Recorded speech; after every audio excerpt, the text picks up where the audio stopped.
મિત્રો, ભલે ગમે તે થાય પણ આ વખતે શનિવારે રક્ષાબંધનના દિવસે તમારે આ એક વસ્તુ ખાવી જ જોઈએ। આ દિવસે તમે લાડવા, પેંડા કે પછી બરફી ભલે ખાઈ ન શકો, પણ તમારે આ એક વસ્તુ ખાવી જ જોઈએ। સંકટ મોચન હનુમાન દાદાના આશીર્વાદથી તમારા જીવનની બધી સમસ્યાઓ તરત જ દૂર થઈ જશે અને તમારા ઘરમાં એટલી સુખ સમૃદ્ધિ આવશે કે તમે તેને સંભાળી શકશો નહીં। એટલા માટે આ એક વસ્તુ ખાવી જ જોઈએ।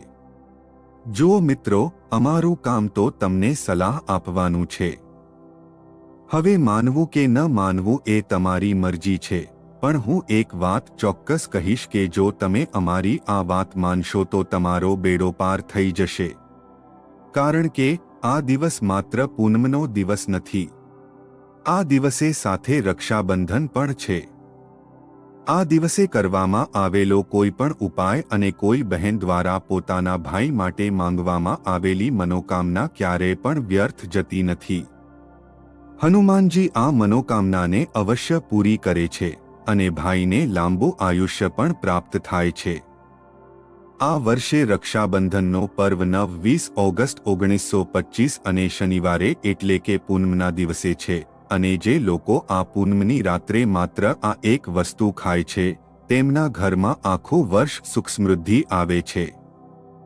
સાથે આ વિડીયોમાં અમે તમને જણાવીશું કે ભલે ગમે તે થાય, પણ આ રક્ષાબંધનના પવિત્ર દિવસે ભૂલથી પણ ઘરે આવું ભોજન ન બનાવતા અને ભૂલથી પણ આવું ભોજન ન ખાવું જોઈએ, નહીંતર આખો પરિવાર બરબાદ થઈ જશે।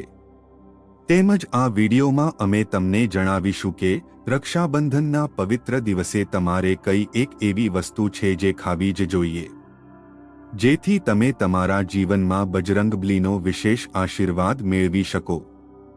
આ વિડીયોમાં અમે તમને એ પણ જણાવીશું કે શ્રાવણ માસની પૂનમના દિવસે એટલે કે રક્ષાબંધનના દિવસે ભૂલથી પણ આ 4 કામ ક્યારેય પણ ન કરવા જોઈએ, નહીંતર આખો પરિવાર બરબાદ થઈ જશે। રક્ષાબંધનના પવિત્ર દિવસે આ 4 કાર્યો ક્યારેય ન કરવા જોઈએ। જે પણ માતાઓ અને બહેનો રક્ષાબંધનના પવિત્ર દિવસે આ 4 કાર્યો કરે છે, તેમનું જીવન બરબાદ થઈ જાય છે।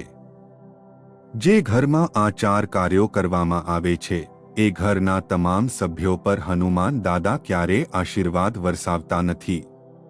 એ ઘરમાં હંમેશા દુઃખ, પીડા અને દરિદ્રતાનો વાસ થાય છે। આ સાથે અમે તમને એ પણ જણાવીશું કે જો તમે રક્ષાબંધનના પવિત્ર દિવસે હનુમાન દાદાના મંદિરમાંથી માત્ર આ 2 વસ્તુ ઘરે લાવશો તો તમારા ઘરના બધા સભ્યો પર બજરંગબલીના વિશેષ આશીર્વાદ રહેશે।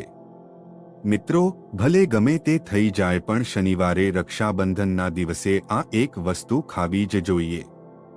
જો તમે માત્ર આ એક વસ્તુ ખાઈ લેશો તો તમારા ઘરમાં એટલી સુખ સમૃદ્ધિ આવશે કે તમે તેને સંભાળી શકશો નહીં। કારણ કે આ રક્ષાબંધનના પવિત્ર દિવસે કરવામાં આવેલો કોઈ પણ ઉપાય ક્યારેય વ્યર્થ જતો નથી, એ હંમેશા લાભ પ્રદાન કરે। એટલા માટે કોમેન્ટ બોક્સમાં જય બજરંગબલી અને તમારા કુળદેવીનું નામ જરૂરથી લખજો। સાથે આ વિડીયોને લાઈક કરીને ચેનલને પણ જરૂરથી સબસ્ક્રાઇબ કરજો। તો ચાલો સૌપ્રથમ તમને રક્ષાબંધન વિશે થોડી માહિતી આપીએ। કારણ કે આ વખતે 2025માં રક્ષાબંધનને લઈને ઘણા લોકોના મનમાં મૂંઝવણ છે કે રાખડી બાંધવાનું શુભ મુહૂર્ત કયા સમયે છે, આ વખતે ભદ્રાનો વાસ છે કે નહીં, આ દિવસે શું ખાવું જોઈએ અને શું ન ખાવું જોઈએ। આ વિડીયોમાં અમે તમારા બધા પ્રશ્નોના જવાબ આપીશું। તેના માટે તમારે ફક્ત આ વિડીયો સંપૂર્ણ જોવો પડશે। ચાલો તમને પહેલા તમને રક્ષાબંધન વિશે થોડી માહિતી આપીએ। હિન્દુ ધર્મમાં રક્ષાબંધનનું વિશેષ મહત્વ છે। આ દિવસ ભાઈ અને બહેનના અતૂટ પ્રેમનું પ્રતીક છે। આ દિવસે બહેન પોતાના ભાઈના હાથમાં રક્ષાસૂત્ર એટલે કે રાખડી બાંધે છે અને તેના દીર્ઘાયુ અને સારું આરોગ્ય રહે તેવી પ્રાર્થના કરે છે। અને ભાઈ પણ જીવનભર પોતાની બહેનની રક્ષા કરવાનું વચન આપે છે। ભક્તો, તમને જણાવી દઈએ કે શાસ્ત્રોમાં ભદ્રાકાળ દરમિયાન રાખડીનો તહેવાર મનાવવો અશુભ માનવામાં આવ્યો છે. એટલે ભૂલથી પણ ભદ્રાકાળમાં તમારા ભાઈને રાખડી બાંધશો નહીં. આ દિવસે ભાઈ બહેને સ્નાન કરીને શક્ય હોય તો નવા કપડાં પહેરીને આ તહેવાર ઉજવવો જોઈએ. પરંતુ ધ્યાન રાખજો કે શુભ પ્રસંગે કાળા કપડાં ન પહેરવા. વસ્ત્ર ધારણ કર્યા બાદ ભેગા મળીને ભગવાનની પૂજા કરવી જોઈએ. પૂજા પહેલા પૂજન થાળી તૈયાર કરો, જેમાં રોલી, ચંદન, અક્ષત, રાખડી, મીઠાઈ અને શુદ્ધ ઘીનો દીવો રાખો. ભક્તો, દીવો તમે ઈચ્છા મુજબ લોટનો, માટીનો કે પિત્તળનો પણ બનાવી શકો છો, જેની મદદથી તમે તમારા ભાઈની આરતી ઉતારશો. ભક્તો, હવે તમે આ પૂજાની થાળીને સૌથી પહેલા ભગવાનને અર્પણ કરો અને ભગવાનના કાંડા પર રાખડી બાંધતા પહેલા મંદિરમાં રાખડી ચઢાવો. ત્યારબાદ તમારા ભાઈને પૂર્વ અથવા ઉત્તર દિશામાં બેસાડો અને બહેનનું મુખ પશ્ચિમ દિશામાં હોવું જોઈએ. મિત્રો, રક્ષાબંધનના દિવસે સૌથી પહેલા ઘરના મંદિરમાં પૂજાપાઠ થયા પછી ભગવાન ગણેશને રાખડી જરૂરથી બાંધો અને પછી અંતે ભાઈના કાંડા માટે થાળી તૈયાર કરો. પછી ભાઈને સૌથી પહેલા તિલક કરો, તેમને રોલી, ચંદન અને અક્ષત લગાવો, તેમના પર થોડીક ફૂલોની છાંટ કરો. જો ફૂલો ન હોય તો ચોખા છાંટો અને અંતે ભાઈની આરતી ઉતારો. હવે તમારા ભાઈના જમણા હાથના કાંડામાં રાખડી બાંધો અને પછી ભાઈને કંઈક મીઠું ખવડાવો અને ભાઈ માટે શુભકામનાઓ માંગો. રાખડી બાંધ્યા પછી ભાઈએ પણ પોતાની બહેનને કોઈ પણ મુસીબતથી રક્ષણ આપવાનું વચન આપવું જોઈએ. ભાઈએ વચન આપવું જોઈએ કે, બહેન, હું તારી સદાય રક્ષા કરીશ, તારી દરેક ઈચ્છા પૂર્ણ કરીશ. જો મા બાપ નથી તો તેમની કમી હું પૂરી કરીશ. પિતા બનીને તારી દરેક ઈચ્છા પૂરી કરીશ. માં બનીને તારું પાલનપોષણ કરીશ અને આ દિવસે બહેનોને ઉપહાર જરૂરથી આપો. મિત્રો, ચાલો હવે જાણીએ કે વર્ષ 2025માં રક્ષાબંધનનો તહેવાર ક્યારે મનાવવામાં આવશે. ભક્તો, વર્ષ 2025માં રક્ષાબંધન શનિવાર 9 ઓગસ્ટના રોજ ઉજવવામાં આવશે. 8 ઓગસ્ટના રોજ બપોરે 2:12 પૂર્ણિમાની તિથિ શરૂ થશે અને 9 ઓગસ્ટના રોજ બપોરે 1:24 આ તિથિ સમાપ્ત થશે. આ વર્ષે રક્ષાબંધનના દિવસે ભદ્રા પણ રહેશે.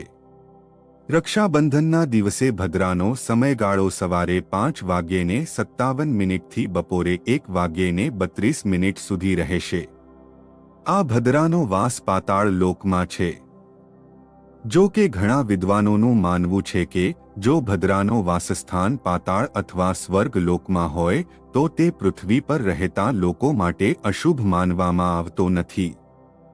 પરંતુ કેટલાક શુભ કાર્યોમાં પાતાળ લોકની ભદ્રાને પણ અવગણવામાં આવતી નથી.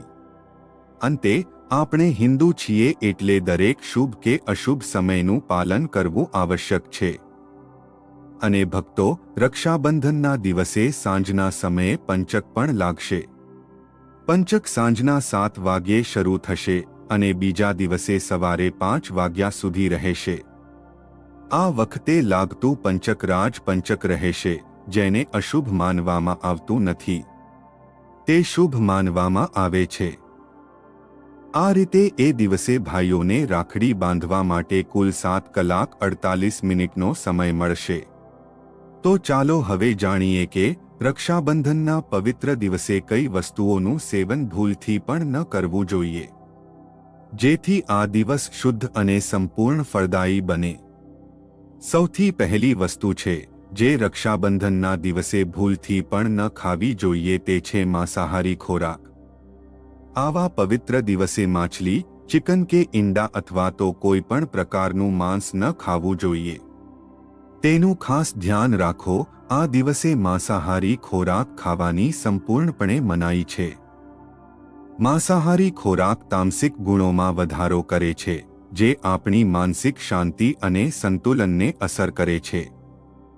એટલા માટે આ દિવસે ફક્ત સાત્વિક ખોરાક જ ખાવો જોઈએ. જે પવિત્રતા અને ભક્તિનું પ્રતીક છે. બીજી વસ્તુ છે વ્યસન સંબંધી સામગ્રી. આવો રક્ષાબંધનનો પવિત્ર દિવસ હોય એટલા માટે આ દિવસે તમાકુ, ગુટખા કે પાન મસાલા વગેરેનું સેવન સંપૂર્ણપણે પ્રતિબંધિત છે. આ પદાર્થો શારીરિક અને માનસિક સ્વાસ્થ્ય માટે હાનિકારક છે. નશાકારક પદાર્થો શરીર અને મનમાં અશુદ્ધિ ઉત્પન્ન કરે છે.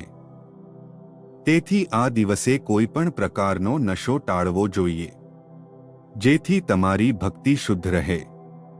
આ બધી નકારાત્મક વસ્તુઓથી દૂર રહેવું જોઈએ. હવે પછીની વસ્તુ છે ડુંગળી અને લસણ. રક્ષાબંધનના દિવસે ડુંગળી અને લસણનું સેવન પણ ન કરવું જોઈએ. આ બંને પદાર્થો તામસિક ગુણોથી ભરપૂર છે અને વ્યક્તિના માનસિક સંતુલનને અસર કરી શકે છે. શાસ્ત્રોમાં તેમને માંસાહારી ખોરાક સાથે જોડવામાં આવ્યા છે.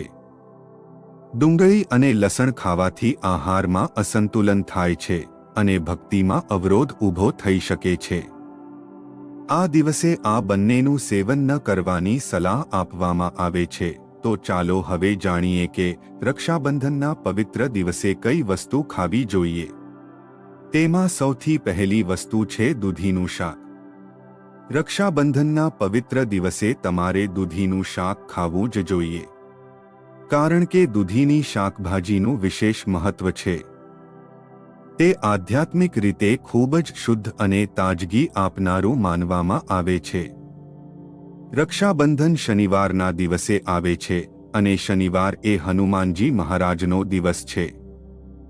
હનુમાનજી જે પોતે તે બ્રહ્મચારી, યોગી અને તપસ્વી છે, એમને એવો ખોરાક ખૂબ જ પ્રિય છે. આવી સ્થિતિમાં જો તમે રક્ષાબંધન પર હનુમાનજીને દૂધીનું શાક અર્પણ કરો છો અને તેને તમે પ્રસાદ તરીકે ખાવ છો તો બજરંગબલી અત્યંત પ્રસન્ન થાય છે, જેના કારણે તમને જીવનમાં શુભ પરિણામો જોવા મળે છે અને તમારા સંબંધોમાં મીઠાશ આવશે.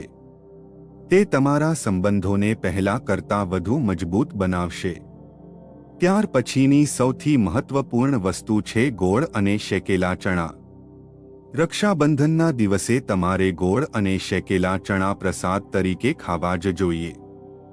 હનુમાનજીને ગોળ અને શેકેલા ચણાનો પ્રસાદ ખૂબ જ ગમે છે, કારણ કે આ પ્રસાદ સૌથી સરળ, સાત્વિક અને શુદ્ધ માનવામાં આવે છે.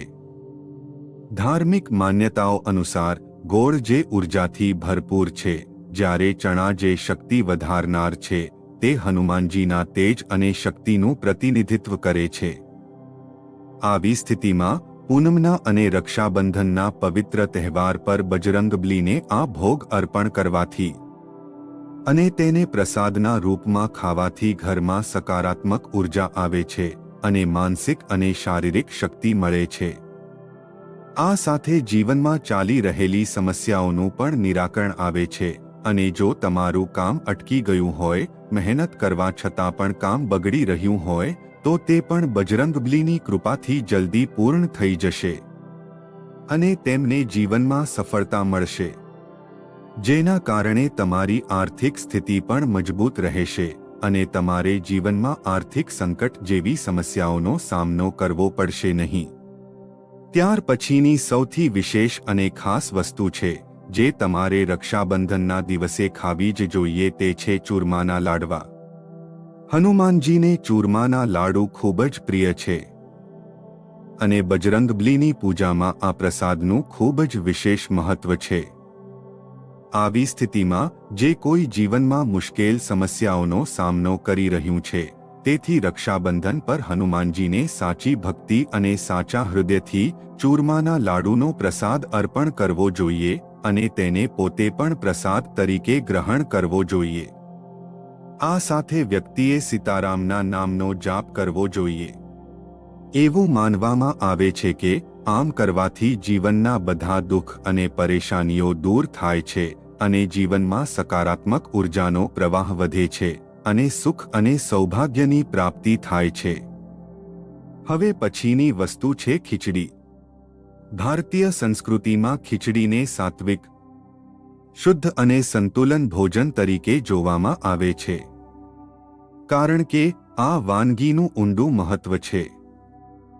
ચોખા અને મગની દાળમાંથી બનેલી ખીચડી, જેમાં થોડું દેશી ઘી અને હળદર ઉમેરવામાં આવે છે, તે શરીરને શક્તિ આપે છે અને મનને પણ શાંત કરે છે. ધાર્મિક માન્યતા અનુસાર ખીચડી ખાવાથી જીવનમાં સંતુલન, સ્વાસ્થ્ય અને સંયમ જળવાઈ રહે છે અને જીવનમાં સ્વાસ્થ્ય સંબંધિત માનસિક તણાવ જેવી સમસ્યાઓથી રાહત મળે છે અને તમને બજરંગબલીના વિશેષ આશીર્વાદ મળે છે.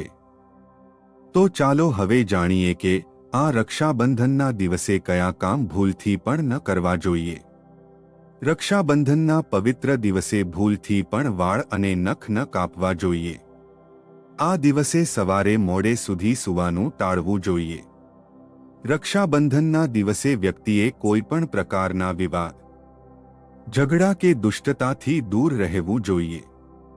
આ દિવસે વ્યક્તિએ શાંત અને સંયમિત રહેવું જોઈએ અને કોઈના પ્રત્યે કોઈ દ્વેષ કે કડવાશ રાખવાનું ટાળવું જોઈએ. રક્ષાબંધનના દિવસે જમીન પર સૂવાનો પ્રયાસ કરવો જોઈએ. તે ઉપવાસ દરમિયાન આત્મનિયંત્રણ અને સંયમનું પ્રતીક છે. આ દિવસે સંકટ મોચન હનુમાનજીની પૂજા અને હનુમાન ચાલીસાનો પાઠ કરવાથી ભગવાન શ્રીરામ અને હનુમાનજીના વિશેષ આશીર્વાદ પ્રાપ્ત થાય છે. જો તમે તમારી પ્રાર્થનામાં બેદરકાર રહેશો અથવા તો કોઈ અન્ય કામ કરશો તો તમને તેનું સંપૂર્ણ ફળ મળશે નહીં. તો મિત્રો, જો તમને આ વિડિયો પસંદ આવ્યો હોય તો વિડિયોને લાઇક અને શેર જરૂરથી કરજો અને કોમેન્ટ બોક્સમાં જય માં લક્ષ્મી અને હર હર મહાદેવ જરૂરથી લખજો. સાથે આપણી ચેનલને સબસ્ક્રાઇબ કરી દેજો. વિડિયોને અંત સુધી જોવા માટે તમારો ખૂબ ખૂબ આભાર.